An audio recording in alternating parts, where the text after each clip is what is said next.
muy 2022 où on a subventionné pour 750 milliards taxé pour 523 milliards donc subvention bi dëgg-dëgg soo defee différence bi mooy 222 milliards yi parce que da ngaa fayeku lii jeexawaat lii bu dee li nga fayeku li nga joxe moo ko ëpp subventionné nga mais bu dee li nga joxe moo ëpp li nga wala li nga taxé moo ëpp li nga subventionné kon am na benn reliquat boo xam ne ba léegi état bi ci bénéfice am la donc 2022 am na écart 2 milliards en faveur de la subvention année yooyu peut-être conséquence Covid bi ak année préélectorale mën na justifier loolu mais yeneen année yëpp 2022 on a subventionné pour 237 milliards on a taxé pour 450 milliards soit 2 fois plus de taxes que de subventions pour 2024 682 milliards de taxes 467 milliards de subventions donc un écart de 214 milliards et enfin 2025 bi ñu jógee on a subventionné pour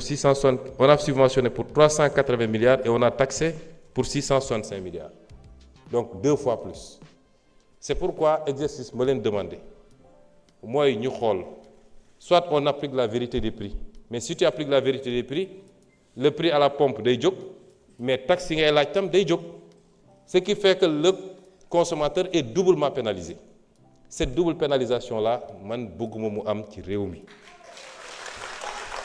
moo tax liggéey boobu nag dinaa ci jot ci fan yi boo jëlee ci mbay mi subvention ci mbay mi mun nañ ci dugg it parce que ñi ngi def subvention bu bëri ren on est à 130 milliards de subvention ci mbay mi ñu ne ma ba léegi doyul ñu ngi may laajaat 10 milliards pour subvention bi mais y a le principe de la subvention ak kan mooy capter subvention bi dëgg-dëgg baykat yi capter wuñu subvention bi parce que le ciblage n'est pas bon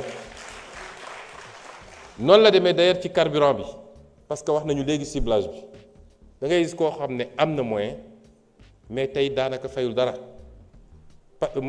day bénéficier subvention bi ñëw gaare sa 4x4 boo xam ne essence ay consommé mu leer ni kii am na moyen mais moom day bénéficier ci subvention bi or la subvention par essai est censée cibler les couches les plus défavorisées moo tax liggéey boobu it ci nu ñuy def ba cibler ko ñu ngi ciy liggéey mais soo jëlee mbay mi tey boo jëlee structure subvention bi semence yi moo jël 33% des subventions engrais yi jël 48% ñaar ñooñu rek presque jël nañ subvention bi yëpp mais semence yi xam nañ ni détournement yi bëri na ci engrais bi détournement yi bëri na ci moo tax non seulement il faut ñu revoir la structure est-ce que état dafa war a continuer di def beaucoup d'argent ci semence bi ak subvention bi moi je préfère ñu def ay transfert aux producteurs ñoom ñu tànn lu ñu jënd mais nga orienter subvention bi beaucoup plus ci mécanisation et équipement bi orienter ko beaucoup plus ci def ay forage partout Sénégal ba nit ñi mën a bay noor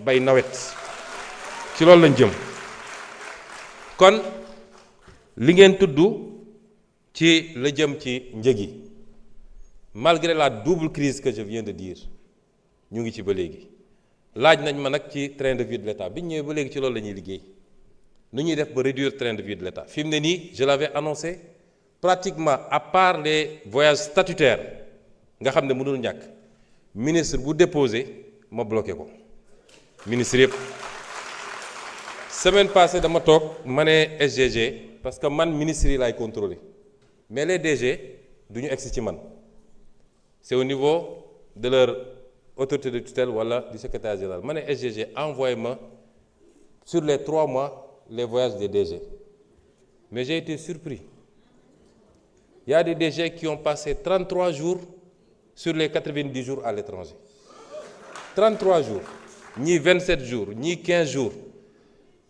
yooyu yëpp on va y mettre un terme et c'est pourquoi j'ai demandé à ce que désormais même pour les voyages des DG que ça soit soumis à mon appréciation balaa benn DG di jóge ci réew mi laaj nañu it ci am na ko wax léegi ci mbirum loi bi nga xam ne wote nañ ko fii moo wax ni loi bi man maa jël initiative wax naa ko fii du loo xam ne dañ koo jël ci coxor walla parce que dañu bëgg a métital nit am na loo xam ne boo koy def yàlla dénk la responsabilité doo ci seet lu dul luy njëriñu réew waaye defoo ko pour orienter ko ci Masamba wala Mademba waaye nag Masamba ak Mademba bu mu dal gis nga waaw boo koy wote député yi fii mun nañ daje voté loi code électoral waaye député yi génn fii léegi moom ci boppam loi bi dal ci kawam parce que violé na benn feu rouge wala circule na fu mu waroon circuler la loi par essence est impersonnelle une fois qu'elle est votée nag li ma wax ma insiste ci une fois qu'elle est votée ki ko voté ci boppam s'il est sous le coup de la loi sera appliquée de manière totale, impartiale et sans hésitation. ma wax nag ni ñi nga xam ne ñoom seen bopp ñoo bañ a wote loi bi pendant des décennies ñi nga xam ne ñoom ñoo koy xeex ñi nga xam ne ñoo taxaw fii sax ne ñoom du ñu wote loi bi tey ñoom ñoo am lu ñu war a wax ci application loi bi. député ministre président doomu jàmbur xaritu jàmbur képp koo xam ne tey tu es sous le coup de cette loi la loi sera appliquée te intervention du jóge fenn man kilifa yu bëri woon nañ ma ci loi bi ay kilifa diine yu mag ku ne ay amagul ku ma ne diw loi bi dal na ko jege na ma damaa bëgg ngeen bàyyi ko wala yu demee noonu amagul ñépp rafetlu loi ba démb ba fi ma jaar ci suñu mbokk jàngu yi amul kenn koo xam ne rafetluwul loi bi nga xam ne jël nañ ko ci Sénégal li loi bi di wund nag mooy wala li développement yi am mooy lii du guléet fii de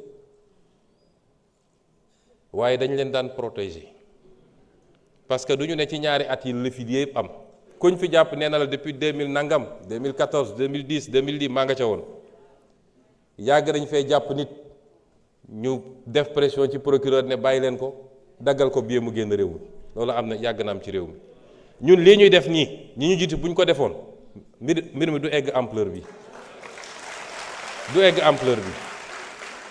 te nag fu ñu ko foogee nag ndekete weesu woon na ko kan fii moo bëgg doomam mujje foofu ñi mu dal sax ñoom seen bopp ñoo ngi naan lii nattu la mënuma ci dara waaye maa ngi bëgg a tuub mooy loolu mooy wane ni kenn bëggu ko waaye di phénomène demoon na ba nga xam ne ci école yi la ñuy taxaw di recruter xale yi di leen jox ay portable wala xaalis pour mu leen détourner loolu waral ni bu ñu réagir woon dañuy xëy yeewu ñun ñëpp kenn ku ne ñu ne la sa biir kër sa nangam ma nga ca te rawaguñ ci sax et c'est pourquoi cette loi si elle doit être renforcée même elle le sera et nous insistons man nag duma justice du man may appliquer waaye la justice doit veiller à l'application totale, intégrale, impartiale et parfaite de cette loi parce qu'il y va des intérêts supérieurs de cette nation. Et j'ai entendu beaucoup de gesticulations dans des pays étrangers, particulièrement la France. S'ils ont opté pour ces pratiques que je ne veux même pas nommer, c'est leur problème, mais nous n'avons pas de leçon à recevoir d'eux. Absolument pas de leçon. Aucune leçon. S'il y a intolérance, on doit le chercher dans ces pays.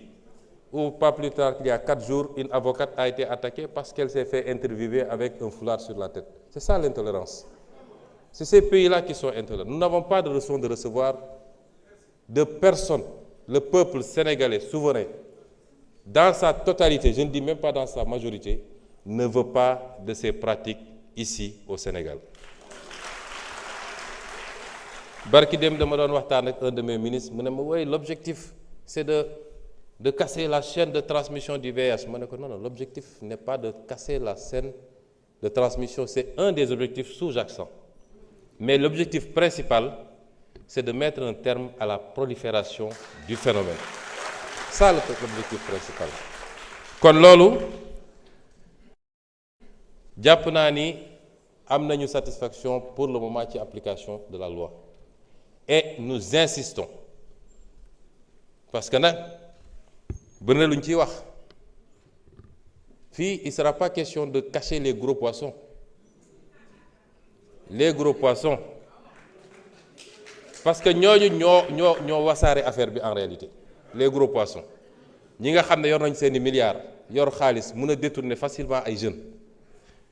Nous insistons pour que les choses aillent à leur terme, pour que le pays soit débarrassé de ces pratiques dont nous ne voulons pas. Et le message que je voudrais lancer pour conclure sur ce chapitre, gis nga dañu am une sorte de tyrannie. Société àdduna bi, nous sommes peut-être 8 milliards d'êtres humains. 80% ou plus bëgguñu lii. Soo demee pays asiatiques yi bëgguñu ko. Benn pays asiatique du le critiquer parce que tu as fait ça. Aucun pays asiatique ne nous critiquera, ni la Chine, ni le Japon, ni la Corée, ni je ne sais quel autre pays ne critiquera le Sénégal ou aucun autre pays parce qu'il a légiféré sur cette question. Aucun pays arabe ne nous critiquera. Aucun pays africain ne nous critiquera. Mais il y a un petit noyau qui s'appelle l'Occident.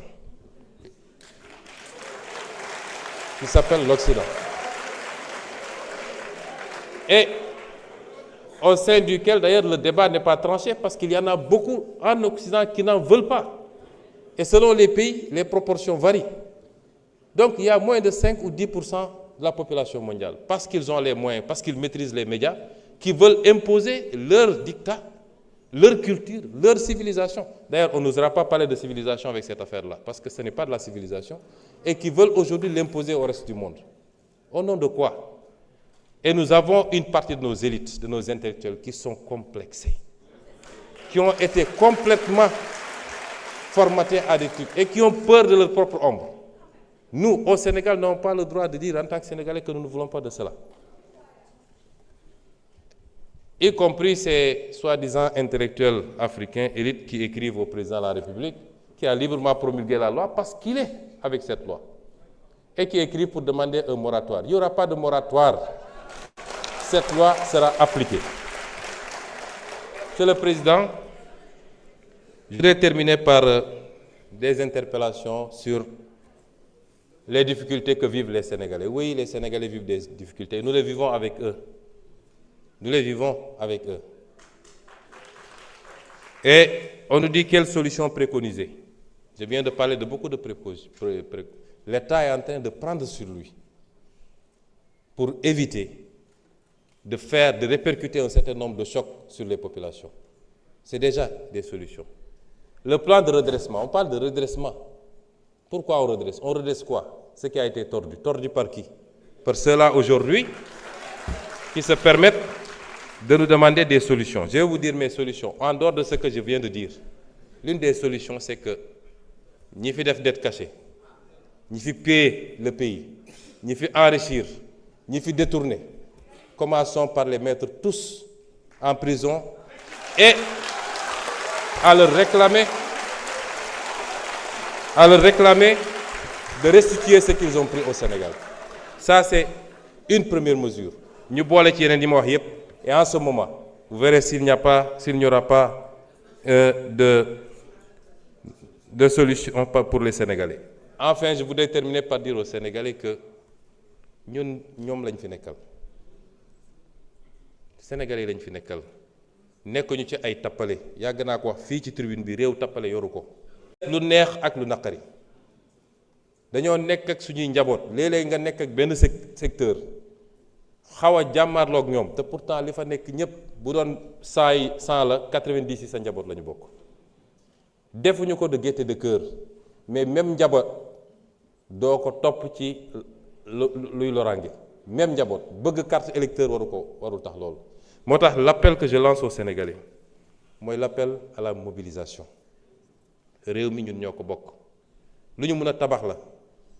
dañ ko fekk ci situation bu délicate looloo taxaw yéen ñëpp ngeen ànd ak ñun ne bëgg ngeen li fi nekk jóge fi phase redressement boobu nag du phase coow gu amul njëriñ kenn ku ne di langaamu sénégalais boo gis mu xaw a am ku ci bëñam métti sax nga ñëw ne ko Sonko tax sa bëñ métti loolu du solution phase teg mbir mi ci ay gis-gis ak programme takk suñu digg jublu ci liggéey ci phase boobu la ñu nekk ñu ngi leen di gërëm di leen sant.